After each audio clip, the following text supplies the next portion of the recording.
Network क्यों नहीं आ रहे?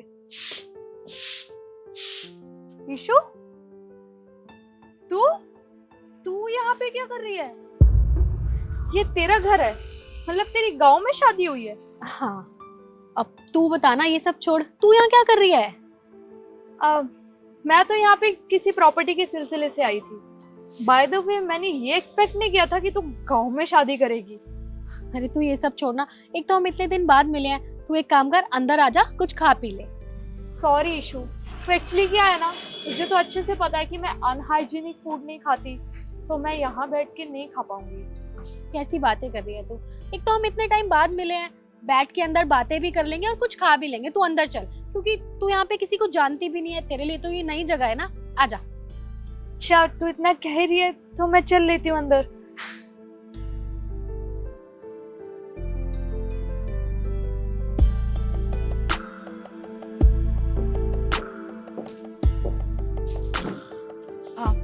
मम्मी जी, पापा जी, ये मेरी फ्रेंड है, शहर से आई है मुझसे मिलने। नमस्ते आंटी। नमस्ते अंकल। नमस्ते बेटा। नमस्ते। नमस्ते बेटा। तुम खड़ी क्यों हो? बैठो ना। मैं तुम्हारे लिए चाय बना के लेकर आती हूँ। मम्मी जी, आप पियेंगी चाय?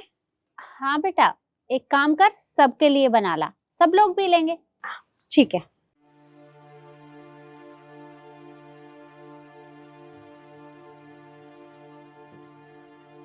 वैसे बेटा, इस शहर में कितने दिन से रहते हो? कब से क्या अंकल, मैं तो बचपन से शहर में ही रही हूँ। मैं तो पली बड़ी वहीं पे हूँ। अच्छा बेटा, कौन कौन है घर में? आंटी, घर में सास ससुर है और मेरे हस्बैंड है। फिर तो सब लोग इकट्ठे ही रहते होंगे। अरे नहीं आंटी, एक्चुअली वो शहर है, वहाँ पे लोग इकट्ठे नहीं रहते हैं। शहर में सिर्फ मैं और मेरे पति रहते हैं। तो एक्चुअली क्या है ना आंटी, हमारा रहन सहन गाँव वाला नहीं है, हम बिल्कुल शहर में रहते हैं जहाँ पे बड़ी बड़ी बिल्डिंग्स होती हैं। खैर, आप लोगों ने तो देखी भी नहीं होंगी बड़ी बड़ी बिल्डिंग्स होती कैसे हैं। मैं तो ये सोच रही हूँ कि आप लोग गाँव में रह कैसे लेते हो। यहाँ तो इतनी धूल मिट्टी है, इवन आप लोग तो खुले में ही खाना बना लेते हो, ना ही यहाँ गाँव में वॉशरूम होते हैं। पता ही नहीं आप लोग कैसे सरवाइव करते हो यहाँ पे। और आपको पता है आंटी, मेरे हस्बैंड ना बहुत अच्छी कंपनी में जॉब करते हैं, उनकी सैलरी 5 लाख है।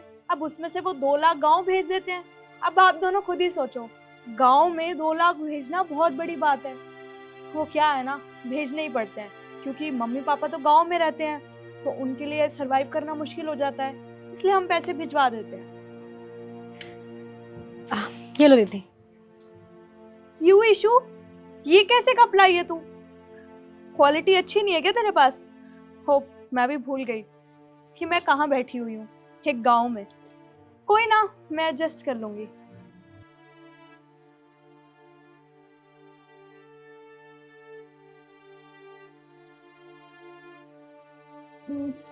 इशू, तेरे घर में कॉफी नहीं है क्या? एक्चुअली मैं चाय नहीं पीती। एक्चुअली शहर वाले लोग चाय पीते ही नहीं है। नहीं, हमारे यहाँ कॉफी कोई नहीं पीता। अच्छा ठीक है, मैं भूल जाती हूँ ना बार बार कि मैं तेरे घर आई हूँ। सॉरी, एक गांव में आई हूँ। ईशु, मैं तुझे एक बात बताना भूल गई। अभी रिसेंटली ना हमने शहर में 2 करोड़ की प्रॉपर्टी ली है, तुझे दिखाती हूँ। ये देख, अच्छा है ना? हाँ, बहुत सुंदर है। आप भी देखिए आंटी। अंकल, अच्छी है ना? और तुझे पता है, मैंने ना बहुत लग्जरी फर्नीचर भी लिया है, वो भी दिखाती हूँ। ये देख, ये भी सुंदर है। ये देखो। खैर, आप लोगों ने कहाँ ही देखा होगा इतना महंगा फर्नीचर। खैर छोड़िए। अरे आप आ गए?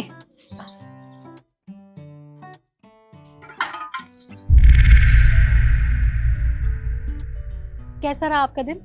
बहुत अच्छा। अरे बेटा, खेत में खाद डाल दे और वो दवाई कीड़ा मारने। जी बाबूजी, मैंने खेत में खाद भी डाल दिया और दवाई भी डाल दी। आप बताइए, आपने अपनी दवा ले ली? हाँ बेटा, ले ली मैंने दवाई। बेटा, वो पैसे रखे हैं कितने दिन से, कितनी बार बोला है कि जमा करवा के आजा बैंक में। माँ, वो मैं हर बार भूल जाता हूँ काम की वजह से, पर आप चिंता मत कीजिए, आप एक काम कीजिए, पैसे निकाल के रख दीजिए, मैं अभी बैंक में जमा करवा आऊंगा। ठीक है बेटा, मैं निकाल कर रख दूंगी, तो जमा करवा देना। अरे मैं तो भूल ही गई बातों बातों में। ये मेरी फ्रेंड रिद्धि शहर से मुझसे मिलने आई है। नमस्ते। नमस्ते। एक काम करो, आप हाथ मुंह धो लो, मैं खाना लगा देती हूँ सबके लिए। ठीक है। ईशु, तुझे एक बात बोलूं, ये जो तूने किया ना अभी, ये बहुत ऑकवर्ड था। सीरियसली, सो चीप मेंटेलिटी यार। तुझे पता है आज के जमाने में ये सब कौन करता है? तूने अपने पति के पैर छुए, सीरियसली। तुझे एक बात बताऊं, अगर तुझे इक्वल फील करना है ना, तो ये सब छोड़ना पड़ेगा। अरे क्या क्या है ये घूंघट, उतार ना इसे। तो बिल्कुल गांव की बन गई है। खैर छोड़, मैं भी किसको समझा रही हूँ। तुझे एक बात बताती हूँ, अगर तू अपने पति को अपने इशारों पे नचाना चाहती है ना, तो ये सब छोड़ना पड़ेगा तुझे। तू कैसी बातें कर रही है? तू जानती है मेरे पति ना एक बहुत अच्छे इंसान है, और वो ना फैमिली को इतना प्यार करते हैं, मम्मी जी को, पापा जी को, मुझे, हमारा इतना ख्याल रखते हैं। तुझे पता है वो एक ना फैमिली मैन है। और तू तो जानती है कि मैं ज़्यादा पढ़ाई नहीं कर पाई थी, मैंने सिर्फ 12वीं किया है, लेकिन आज तक ना उन्होंने कभी मुझे एहसास नहीं कराया कि मैं कम पढ़ी लिखी हूँ, कभी मेरा अपमान नहीं किया, हमेशा मुझे सम्मान दिया है। एक औरत के लिए ना सम्मान से बढ़कर कुछ भी नहीं होता। अच्छा चल तू ये सब छोड़, तू तो शहर में रहती है, वहाँ पे तो सारी सुख सुविधाएं होती है ना। तू मुझे एक बात बता, लास्ट टाइम तूने अपने पति के साथ खाना कब खाया था? चल तू ये भी छोड़, मुझे ये बता कि तू उसके साथ लास्ट टाइम घूमने कब गई थी? चल एक काम कर, तू ये भी छोड़, मुझे ये बता लास्ट टाइम तूने अपने पति के साथ बैठ के बातचीत कब करी थी? खैर तू ये भी छोड़, तू एक काम कर, उसे फोन कर और बोल आज हम बाहर खाना खाने चलते हैं, डिनर पे चलते हैं। हाँ करती हूँ ना फोन, और मुझे पता है मेरे हस्बैंड मेरी बात कभी नहीं टालेंगे। देख अभी फोन करती हूँ, वो हाँ कर देंगे।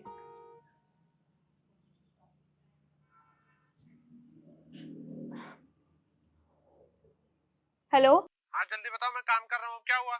अच्छा मैं ही सोच रही थी कि मैं यहाँ गांव आई थी प्रॉपर्टी के सिलसिले में। अभी मैं थोड़ी देर में घर पहुंच जाऊंगी, तो हम दोनों मूवी देखने चलते हैं, उसके बाद हम डिनर डेट पे चलेंगे। क्या कहते हो तुम? अच्छा, मेरे माँ बाप को वृद्धाश्रम छुड़वा के तुम्हें मूवी की पड़ रही है? जब देखो मूवी, जब देखो डिनर। ऐसा है चुपचाप ना घर पे आ जाओ, मैं आज ऑफिस से जल्दी आने वाला हूँ, मुझे खाना खाना है और मैं बहुत थका हुआ हूँ। अब जल्दी से ना फोन काटो ये। ठीक है। ईशु प्लीज तू मुझे माफ कर दे। वो एक्चुअली मैं तुम लोगों के आगे ड्रामा कर रही थी, सिर्फ दिखावा कर रही थी। मुझे लगा कि मैं तुम लोगों के आगे दिखावा करूंगी तो तुम सोचोगे कि मैं शहर में रहती हूँ, मैं बहुत रिच हूँ और मेरे पास बहुत कुछ है। पर सच तो ये है कि मेरे पास सब कुछ है, पर खुशी नहीं है। तुझे पता है जब भी मैं अपने हस्बैंड को कहीं जाने के लिए कहती हूँ ना, कहीं शॉपिंग, मूवी या कहीं डेट पे, हमेशा वो मुझे डांट देते हैं, मुझे कहीं नहीं लेके जाते। देख ईशु, मैं बेशक शहर में रहती हूँ, पर मैं 1% भी वहाँ पे खुश नहीं हूँ। और तू तो बहुत खुश है अपने परिवार के साथ। तुझे पता है माना मैं गांव में रहती हूँ, मेरे पास ज्यादा बड़ा घर नहीं है, पैसा नहीं है और बड़ी बड़ी गाड़ियां नहीं है, लेकिन तू जानती है मेरे पास सबसे बड़ा क्या है? मेरा ये परिवार जो मेरा इतना सम्मान करता है, मेरी इतनी इज्जत करता है, और तो और मैं इनके साथ ना सुकून से रहती हूँ यहाँ पे। और तू देख, तू शहर में रह के भी वहाँ पे तो सारी सुविधाएं होती है ना, उसके बावजूद भी तुझे ये नहीं पता कि तूने अपने पति के साथ लास्ट बार खाना कब खाया था, तूने कब सुकून के पल बिताए थे उसके साथ। ये फर्क होता है गाँव की लाइफ में और शहर की लाइफ में। देखो बेटा, गांव के लोग भी बुरे नहीं होते, गांव के लोग भी अच्छे होते हैं, और गांव से ही तो शहर बनता है। अरे फर्क तो सिर्फ इतना ही है कि गांव के लोग खेती करते हैं और शहर के लोग नौकरी करते हैं। पर बेटा, अगर किसान अन्न ना उगाए तो फिर शहर में अनाज कहाँ से जाएगा? और बेटा, अगर किसान अपना अन्न उगाना छोड़ देगा तो सब लोग भूखे मर जाएंगे, और फिर देश कैसे आगे बढ़ेगा? आंटी आप बिल्कुल सही कह रही हैं, मुझे ऐसा नहीं करना चाहिए था आप लोगों के साथ। मैं यहाँ बैठ के दिखावा कर रही थी और मुझे अपनी गलती रियलाइज ही नहीं हुई। एम सॉरी आंटी, मैंने आप लोगों से ऐसे बात की। कोई बात नहीं बेटा। बेटा रिद्धि, हम तो एक ही बात कही, हमें तो इतनी खुशी बहुत है आपने इस बात पर अमल किया और गांव और शहर का फर्क किया। ये ऐसा है, सभी चीज गांव से जाती है, अच्छे भजन भोजन होते हैं गांव में। तो रिद्धि बेटा कभी शहर में मत रह करो, कभी गांव में भी आया करो। देखिए, आपने जो कुछ भी अभी कहा वो सब कुछ मैंने सुन लिया, बुरा मत मानिएगा। मैं आपसे एक बात कहना चाहता हूँ, आप तो पढ़ी लिखी है ना, इसके बावजूद भी आपकी सोच ऐसी है, मुझे तो समझ ही नहीं आता। देखिए, मेहनत सब करते हैं, गांव के लोग भी और शहर के लोग भी, बस फ़र्क इतना है कि हम खेतों में मेहनत करते हैं और वो अपने बिजनेस में।